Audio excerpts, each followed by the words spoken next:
Hello guys, in this video we will discuss the MCQ on IT Act 2000 sections. There are 13 chapters, 94 sections and 4 schedules in IT Act 2000. Chapter 1 contains 1 to 2 sections. Chapter 2 contains only one section, section 3. Chapter 3 contains 4 to 10 sections. Chapter 5 में 11 से 13 sections हैं और chapter 5 में 14 to 16 sections हैं. Chapter 6 17 से 34 sections. Chapter 7 35 to 39 section. Chapter 8 40 to 42 sections. Chapter 9 43 to 47. Chapter 10 48 to 64 sections. Chapter 11 65 to 78. Chapter 12 79 only one section. And chapter 13 there are 80 to 94 sections. तो इस तरह से डिफरेंट चैप्टर्स में कौन कौन से सेक्शंस डिस्क्राइब हुए हैं वो मैंने बताया. वैसे तो इस पे बहुत सारे डिफरेंट MCQs बन सकते हैं, लेकिन कुछ सैंपल के तौर पे हम यहाँ पे MCQ ले रहे हैं और उसका रिलेशन IT एक्ट 2000 में किस सेक्शन से है वो हम यहाँ पे डिस्कस करेंगे. इस पूरे MCQs को देखने के बाद आप IT एक्ट 2000 का PDF डाउनलोड कर उससे खुद भी एक दो बार पूरी IT एक्ट 2000 को रीड कीजिए और अपने से भी MCQ बना सकते हैं जो पॉसिबल हो. हम यहाँ कुछ सैंपल्स केवल दे रहे हैं, ये कंप्लीट नहीं है. तो आपको IT एक्ट 2000 देखना ही होगा कि IT एक्ट 2000 में किस सेक्शंस में क्या है और एक एक सेक्शंस को आपको रीड करना होगा.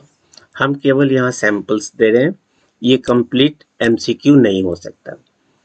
तो फर्स्ट क्वेश्चन है the offenses under section 66B, 66C, 66D and 66E of the IT Act 2000 are non-bailable, session-triable, cognizable, none of the above. इसमें से कौन सा ऑप्शन इसके लिए सही होगा? तो नॉन बेलेबल का मतलब हो गया कि आपको इसमें बेल नहीं मिल सकता है. कॉग्निजेबल का मतलब होता है ऐसा सेक्शंस जिसमें आपको विदाउट वारंट अरेस्ट किया जा सकता है. तो वैसा कोई भी सेक्शंस जो विदाउट वारंट अरेस्ट करने की फैसिलिटी देता है दैट इज कॉल्ड कॉग्निजेबल. और ये सारे सेक्शंस में एक ही चीज कॉमन है कि इंफॉर्मेशन टेक्नोलॉजी एक्ट 2000 जब आप स्टडी करेंगे तो वहां पे सेक्शन 77B में डिफाइन किया गया है, defines which offences are cognizable. Specially it states that offences punishable with imprisonment of 3 years और more are cognizable. This means police can arrest without a warrant for such offences and can begin in investigation immediately. तो वैसा कोई भी offence जिसमें सजा हमारा 3 years और उससे ज्यादा का हो वो कॉग्निजेबल होता है. तो बेलेबल अलग चीज है, सेशन ट्रायबल अलग चीज है. ये सारे सेक्शंस को जब आप IT एक्ट में देखेंगे तो इस सारे सेक्शंस में जो भी ऑफेंस हुआ है उसके लिए 3 years और उससे अधिक की सजा का प्रावधान है. तो इसी वजह से इस क्वेश्चंस का करेक्ट आंसर होगा सी, कॉग्निजेबल. नेक्स्ट क्वेश्चन है where a body corporate is negligent in implementing reasonable security practices and thereby causes wrongful loss or gain to any person, such body corporate shall be liable to pay damages by way of compensations to the person so affected. Which section of the Information Technology Amendment Act 2008 envisages so? ये किस sections में दिया गया है?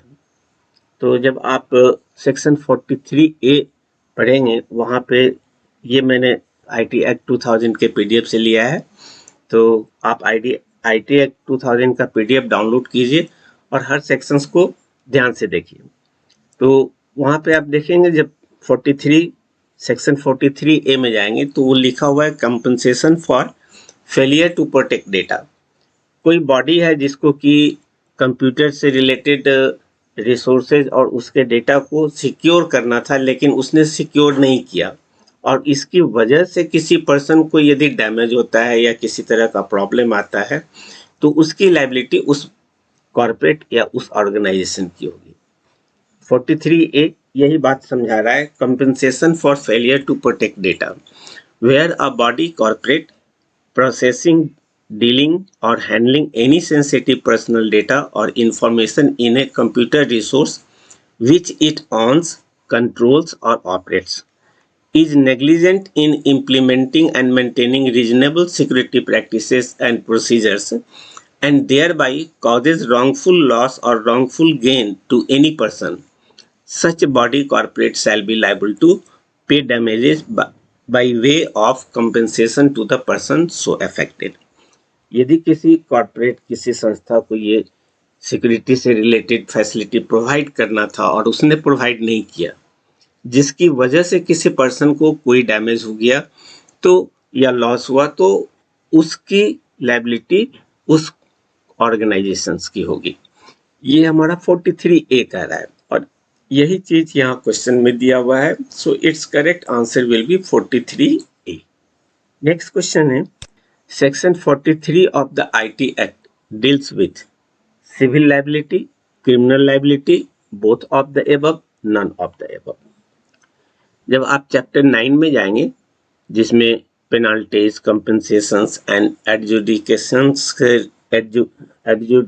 से related informations दिए गए हैं, उसमें एक सेक्शन है section 43 penalty and compensation for damage to computer system etcetera.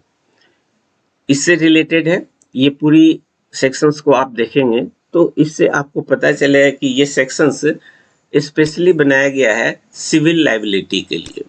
आप चाहे तो उसको देख भी सकते हैं। और ये सेक्शन 43 ये आईटी एक्ट का पीडीएफ है। आईटी एक्ट के पीडीएफ में आप सेक्शन 43 में चले जाए। सेक्शन 43 ये हमारा सेक्शन 43 है जो कि chapter 9 penalties, compensation and adjudication से रिलेटेड चैप्टर है ये। और इसमें जो हमारा चैप्टर 9 है, इस चैप्टर 9 में 43 to 47 डिफरेंट सेक्शंस है, जिसमें 43 सेक्शंस कहता है पेनाल्टी एंड कंपनसेशन क्या होगा for damage to computer system etc.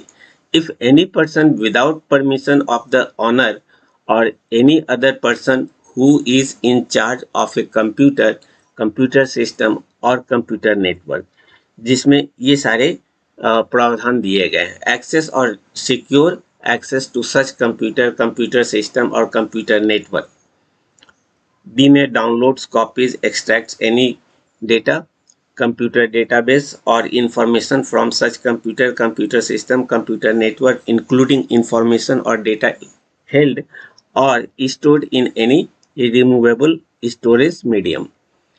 Introduces or causes to be introduced any computer contaminant or computer virus into any computer system और कंप्यूटर नेटवर्क डैमेजेस। तो ये सारे डिफरेंट दिए गए हैं, इसको आप उस सेक्शन से पढ़ सकते हैं। और इसके जस्ट पहले का जो हमारा सेक्शन था वो 43A है, जिसके बारे में ये दिया हुआ है और यही चीज हमने वहां पर आपको दिखाया भी था। इस क्वेश्चंस का आंसर सिविल लायबिलिटी से है। जो भी डैमेजेज होंगे वो सिविलियंस को मिलेंगे, इसलिए ये सिविल लायबिलिटी से रिलेटेड सेक्शंस होगा। नेक्स्ट क्वेश्चन है, under which section of the IT act 2000 updated in 2008 is stealing any digital asset or information considered cyber crime. Chapter 11 में ऑफेंसेस से रिलेटेड दिया गया है और ये चैप्टर सेक्शन 65 से सेक्शन 78 तक है। इस डिफरेंट सेक्शंस में एक सेक्शन 65 है जो बताता है tampering with computer source document. यदि कंप्यूटर सोर्स डॉक्यूमेंट को किसी ने चेंज किया तो क्या किस तरह का ऑफेंस माना जाएगा। whoever knowingly or intentionally conceals, destroys or alters or intentionally or knowingly causes another to conceal, destroy or alter any computer source code used for a computer, computer program, computer system or computer network when the computer source code is required to be kept or maintained by law for the time being in force shall be punishable with imprisonment imprisonment up to 3 years or with fine which may extend up to 2 lakh rupees or both। तो ये यहाँ पे section बता रहा है। तो इस questions के अकॉर्डिंग जो हमारा आंसर होगा वो 65 सेक्शन 65 सेक्शन 65 में ये प्रावधान दिया गया है, इसलिए इस क्वेश्चन का करेक्ट आंसर होगा 65। क्वेश्चन 27 कहता है what is the punishment for hacking computers. Computer यदि हैक होता है तो इसका क्या पनिशमेंट होगा। 3 years imprisonment or a 2 lakh rupees penalty or both। 3 years imprisonment or a 3 lakh rupees penalty or both। 3 years imprisonment or 5 lakhs rupees penalty or both और life imprisonment। Offence से related है और offence से related जो हमारा chapter है वो chapter 11 है जो इसके ऊपर में भी आपने देखा। इसमें 65 to 78 डिफरेंट सेक्शंस हैं और इस डिफरेंट सेक्शंस में जो हमारा 66 है कंप्यूटर रिलेटेड ऑफेंसेस, इस सेक्शन को जब आईटी एक्ट में आप पढ़ेंगे, इफ एनी पर्सन डिसऑनेस्टली और fraudulently does any act referred to in section 43 he shall be punishable with imprisonment for a term which may extend to 3 years or with fine which may extend to 5 lakhs rupees or with both। तो ये 66 बता रहा है और इसमें इस questions का answer हमारा सी होगा। प्रीवियस क्वेश्चन 26 का आंसर आपका ए था। 65 ये बता रहा है tampering with computer source document. यदि कंप्यूटर के सोर्स डॉक्यूमेंट को आपने टेम्पर किया तो उसका क्या ऑफेंस होगा और उसके लिए क्या प्रावधान होगा वो 65 बताता है, जबकि 66 बताता है कि यदि आप हैक करते हो किसी के कंप्यूटर को तो उस केस में क्या ऑफेंसेज होंगे और उसका क्या प्रावधान होगा वो बताता है हमारा 66। So it's correct answer is C. Next question है which section of the reserve bank of India has been amended after the commencement of the IT Act 2000 to include electronic fund transfer services like RTGS, NEFT, etc. Section 58 of Reserve Bank India Act 1934 ये reserve bank India of India act 1934 के section 58 में was amended to include electronic fund transfer services like RTGS, NEFT, etc. Especially a new clause PP was inserted into subsection 2 of section 58 after clause P to regulate fund transfers through electronic means between banks. This amendment was made to facilitate and ensure the legal admissibility of such electronic transaction। IT act के आने से जो India में other act हैं उस पर भी कुछ इफेक्ट्स हुए। आईटी एक्ट का भी अमेंडमेंट हुआ और आईटी एक्ट के आने से अदर जो हमारे एक्ट हैं उस एक्ट को भी चेंज किया गया। तो यहाँ पर आईटी एक्ट आने से RTGS NEFT electronic online electronic transfer करने में क्या प्रोविजन होगा, उसकी क्या फैसिलिटी होगी, ये चीज reserve bank of India act 1934 के सेक्शन 58 में चेंज किया गया इस आईटी एक्ट 2000 के आने से। So it's correct answer will be 58(2). Next question है, when did the IT act 2000 come into effect? तो ये मेमोरी बेस्ड है और शुरू में ही आईटी एक्ट का बताया गया है कि आईटी एक्ट कब इफेक्टिव हुआ। तो इस क्वेश्चन का आंसर है अक्टूबर 17, 2000, अक्टूबर 17, 2001, नवंबर 11, ये तीन तो नहीं है। फर्स्ट क्वेश्चन अक्टूबर 17, 2000 में ये इफेक्ट में आया IT act 2000। How many schedules are there in the IT Act 2000? IT Act 2000 में कितने शेड्यूल्स दिए गए हैं? ओरिजिनली यहाँ पर 4 शेड्यूल था, बाद में अमेंडमेंट के बाद सिर्फ 2 शेड्यूल रहा। The information technology act 2000 originally contained 4 schedules, but 2 were later omitted. Therefore, as for 2024, it has only 2 schedules. But originally it has 4 schedules. So its correct answer will be 4. आप IT act में भी जाकर के इसको देख सकते हैं कि कितने शेड्यूल्स हैं। ये हम आपको यहाँ दिखाते हैं। आप जब इसको यूज करेंगे, ये देखिए डिफरेंट चैप्टर्स हैं और इस चैप्टर में ये 4 शेड्यूल्स दिए गए हैं। The first schedule, second schedule, third schedule and fourth schedule. After amendment third और फोर्थ को हटा दिया गया। तो करेंटली अभी जो हमारा आईटी एक्ट है उसमें सिर्फ 2 शेड्यूल है। ओरिजिनली जो हमारा आईटी एक्ट था उसमें 4 शेड्यूल्स था। बहुत सारे सेक्शंस और शेड्यूल्स को हटाया गया अमेंडमेंट के बाद। इसकी एक लिस्ट हम आपको यहाँ पे दिखाना चाह रहे हैं। आईटी एक्ट का पीडीएफ जब डाउनलोड करेंगे आईटी एक्ट 2000 तो आपको वहाँ पे मिलेगा चैप्टर 1 प्रिलिमिनरी से रिलेटेड सेक्शन 1 और 2 है। चैप्टर 2 में स्टार्टिंग में ही मैंने बताया था chapter 2 digital signature and electronic signature से रिलेटेड है, जिसमें सेक्शन 3 है और इसका 3A इलेक्ट्रॉनिक सिग्नेचर पर है।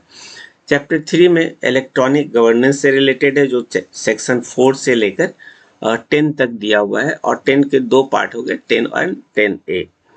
चैप्टर 4 में attribution, acknowledgement and dispatch of the electronic record से रिलेटेड है, जिसमें 3 सेक्शन है 11 से 13 और उसके ये मीनिंग्स दिए हुए हैं। तो हर चैप्टर का कितना सेक्शन है ये स्टार्टिंग में आपको दिया हुआ है आईटी एक्ट के पीडीएफ में। चैप्टर 5 में secure electronic records and secure electronic signature, जिसमें 3 सेक्शन 14 to 16। चैप्टर 6 में regulations and certifying authorities, section 17 से लेकर 34 तक 17 डिफरेंट सेक्शंस इसमें है। चैप्टर 7 हमारा इलेक्ट्रॉनिक सिग्नेचर सर्टिफिकेट से रिलेटेड है। इसमें 35 to 39 सेक्शंस हैं, जिसके ये सारी किस सेक्शन में क्या काम हो रहा है, क्या प्रोविजन है वो दिया गया है। चैप्टर 8 में ड्यूटीज एंड सब्सक्राइबर्स से रिलेटेड है, जो सेक्शन 40 से 42 है। चैप्टर 11 में पेनाल्टीज, कंपेंसेशन एंड एडजुडिकेशन से रिलेटेड है, जो सेक्शन 43 से 47 है।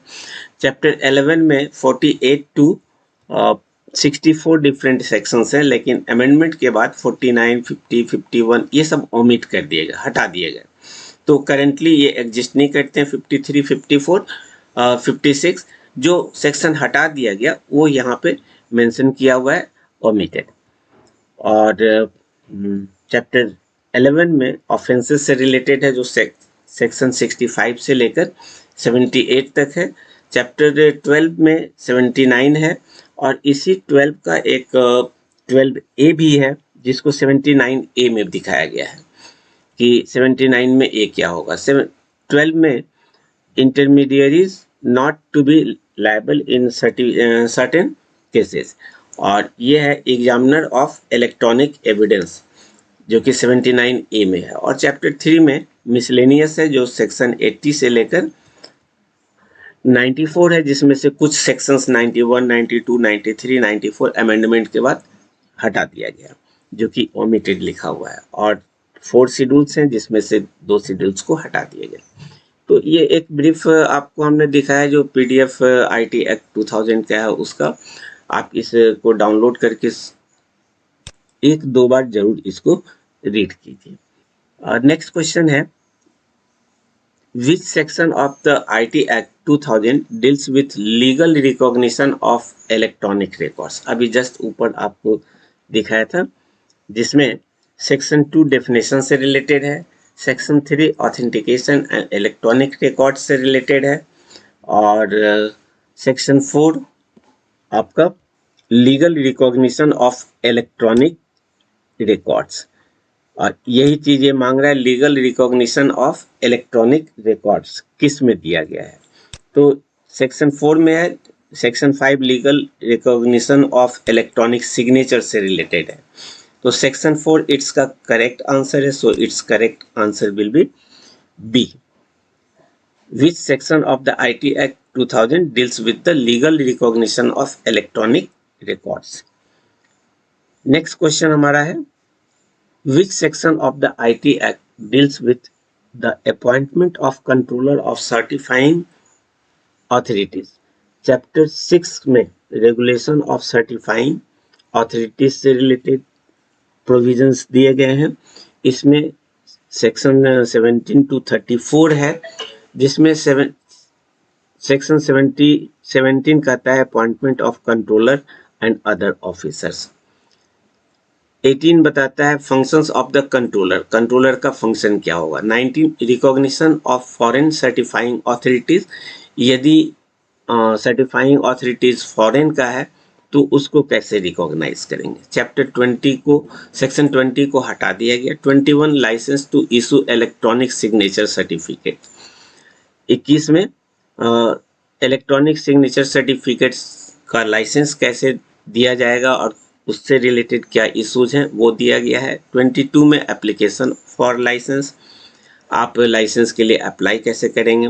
23 रिन्यूअल ऑफ लाइसेंस, यदि आपका लाइसेंस रद्द हो गया या समाप्त हो गया तो उसकी रिन्यूअल कैसे होगी।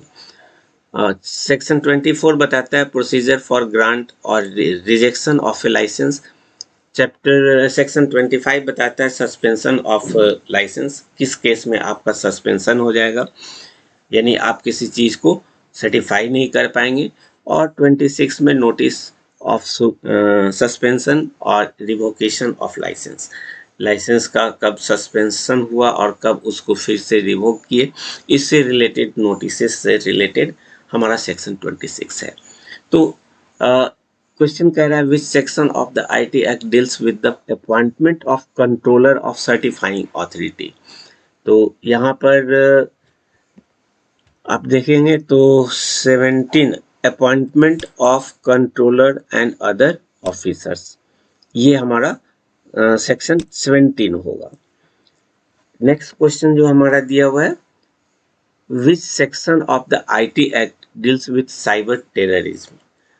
चैप्टर 11 के ऑफेंसेस में, जिसमें सेक्शन 65 से 78 है, आप 66F देखेंगे तो वहां पर दिया हुआ है punishment for cyber terrorism. So it's correct answer will B 66F। Thank you for watching the video.